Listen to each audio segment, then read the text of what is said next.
मी माझ्या प्रत्येक प्रवासाकडे value addition सारखं बघते. एथन्सच्या फ्लाईटमध्ये कॉकपिट पाहायला मिळालं आणि ऑन एअर रेडिओच्या स्टुडिओची आठवण झाली. अशीच खूप चमकणारी बटणं असतात जी आपल्याला हवेत घेऊन जातात.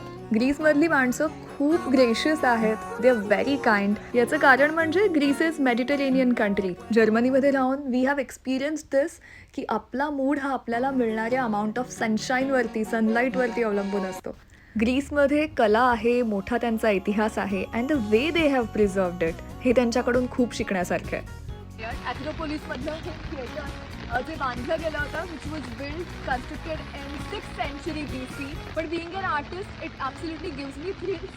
काय मजा येईल तिथे परफॉर्म करायला. ग्रीस किंवा सेंटॉरिनीचा एक भाग हा खूप ब्राईट अँड ब्युटिफुल आहे आणि दुसरा भाग हा आपण म्हणू शकतो जिंदगी की परछाई है. You can't expect to have it. To know more about such Greek tales, stay tuned to